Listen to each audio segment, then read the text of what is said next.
Mana, ni wowe Mana, ni wowe Mana. Aya masaha ndasengera ubwoko bwawe. Umuntu wese unkurikiye Mana, reka umucyahire ubukene. Umuntu wese unkurikiye mukureho uburetwa, mukureho igisuzuguriro. Mana, imiyaga yose ni wowe uyihagarika. Iyo uvuze ngo nibituze, nta na kimwe kigusaba ijambo. Ubukene iyo uvuze ngo ubukene butuze buratuza. Iyo uvuze ngo amadeni atuze aratuza. Iyo uvuze ngo inzara igenda iragenda. Aya masaha Kristo wabambuwe ni ururuka ucyahe. Cyaha amadeni ari ku buzima bw'abantu. Cyaha, ndasengera uyu muntu Mana, reka imbaraga zawe zimufateho, ubutware bwawe nibumufateho, igitinyiro cyawe nikimufateho. Uyu muntu umuhindurira amateka, amaraso yawe namwambare, imbaraga zawe nizimwambare, igitinyiro cyawe nikimwambare. Muri iyi byuka urabagirane, reka yakire mu buzima. Muri iyi byuka urabagirane, yakire impinduka mu buzima bwe, mu muryango we, mu rugo rwe, mu kazi ke, muri bizinesi ye, reka yakiremo impinduka. Mana, reka ugire imirabucyaha yari yamuhagurukiye yose y'icyahe. Haleluya, haleluya. Imana ishimwe, icyubahiro n'ikibi cy'Imana. Izina ry'Imana yacu nishimwe. Ndagusuhuje, nifurije amahoro y'Imana, umugisha w'Imana ukubeho udahwema kubana natwe umunsi ku munsi. Wowe ukunda byuka urabagirane, Imana iguhereze umugisha. Byuka urabagirane kuko umucyo wawe uje. Umunsi turi kuwa gatandatu, itariki 4 ukwezi kwa karindwi, umwaka ni 2026. Iyi ngiyi ni byuka urabagirane. Imana iguhe umugisha.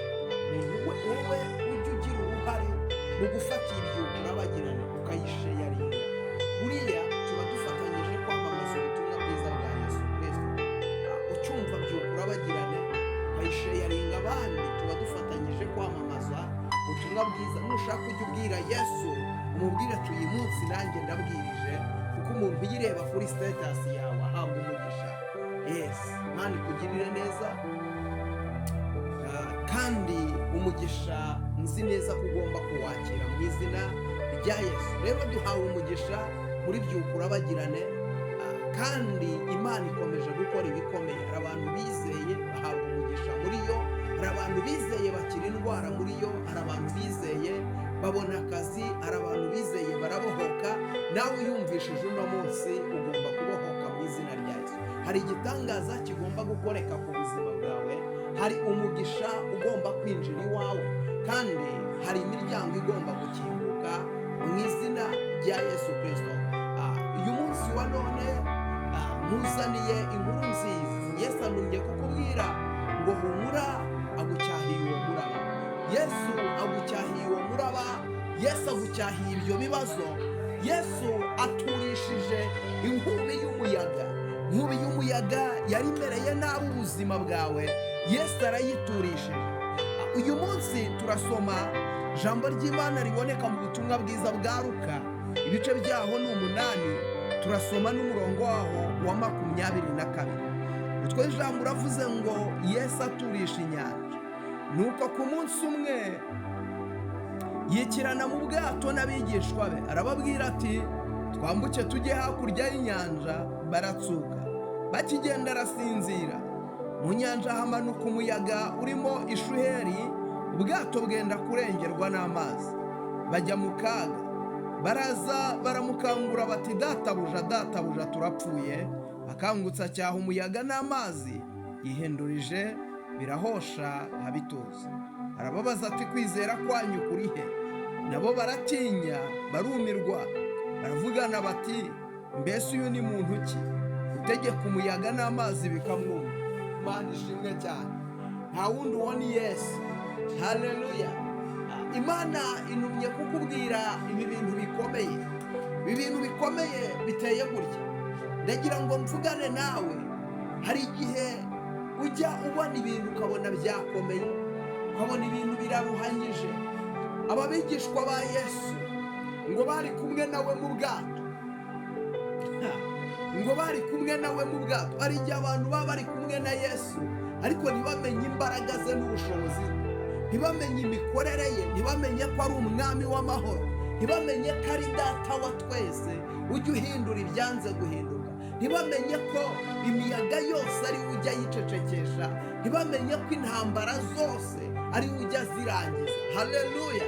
Rero ngo bari mu bwato abangaba, ngo mu bwato ngo bari barimo bagenda, ngo ariko ngo haza umuyaga mwinshi.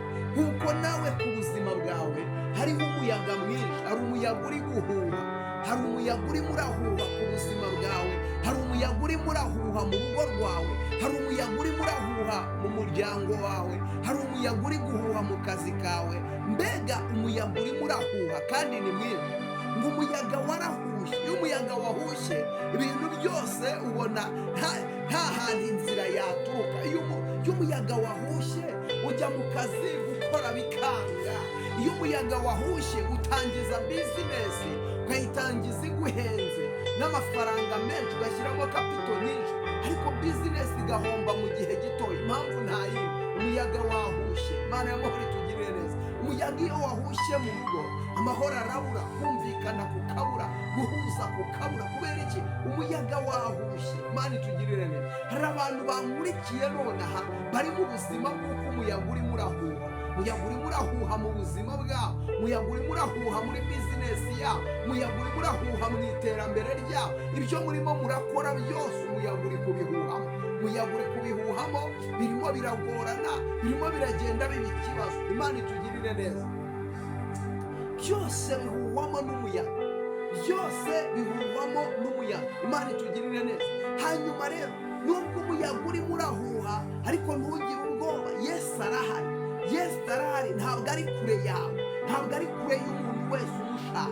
Ijambo ry'Imana ryo rirambwira ngo Yesu arivugira we, nkunda abankunda, abanshakana umwete bazahora. Oh haleluya. Nkunda abankunda, kandi abanshakana umwete abo ngabo bazambona. Ndagira ngo mvugane nawe, nushaka n'Imana umwete uzayibona nta kabuza. Nushaka n'Imana umwete izakwiyereka kandi izakwihishurira. Nushaka n'Imana umwete izagaragara ku buzima bwawe. Rero ngo aba bantu umuyaga urahuha, umuhengeri uba mwinshi, ubwato bwenda kurengera. Oh haleluya. Urimo urabona umuyaga ari mwinshi, umuhengeri ubaye mwinshi, wenda kurohama mu nyanja. Ariko ndagira ngo nkubwire, urareba wenda kurohama mu nyanja, ariko humura, hari Yesu ujya ubasha gukemura ibibazo. Hari Yesu ujya ubasha guca inzira, hari Yesu ujya ubasha kuruhura, hari Yesu ujya ubasha kumara umubabaro, hari Yesu ujya ubasha kumara agahinda, hari Yesu ujya ubasha gukingura imiryango. Haleluya. Imana ishimwe. Ngo umuyaga uba mwinshi, umuhengeri uba mwinshi, ibibazo biba byinshi, amarira aba menshi, indwara irakara, ibintu biragorana. Reka nkubwire, cya gihe ubona umuhengeri ubaye mwinshi, cya gihe ubona intambara ibaye mwinshi, ujye umuhanga amaso, ujye umuhamagara, ujye utabaza Yesu, ujye usanga Yesu ntabwo yirengagiza. Kandi Yesu yakangutse acyaha umuyaga, yakangutse. Hari igihe umuntu abaho ukaba uri mu buzima, ureba ukabona Yesu yarasinziriye, hahandi ureba ukabona Yesu yaragutaye, ariko burya ntabwo aba ari kure y'ubuzima bwawe, ntabwo aba ari kure, ntabwo aba ari kure. Yesu aba ari bugufi, Yesu aba ari bugufi, Yesu aba ahari. Haleluya. Aba yiteguye kubamba amahema, aba yiteguye gukora ibikomeye, aba yiteguye gukingura imiryango, aba yiteguye guca inzira, aba yiteguye kuzura ibyapfuye, aba yiteguye. Aba ahari Yesu. Haleluya. Yesu aba ahari. Hahandi ureba ko adahari, Yesu aba ahari.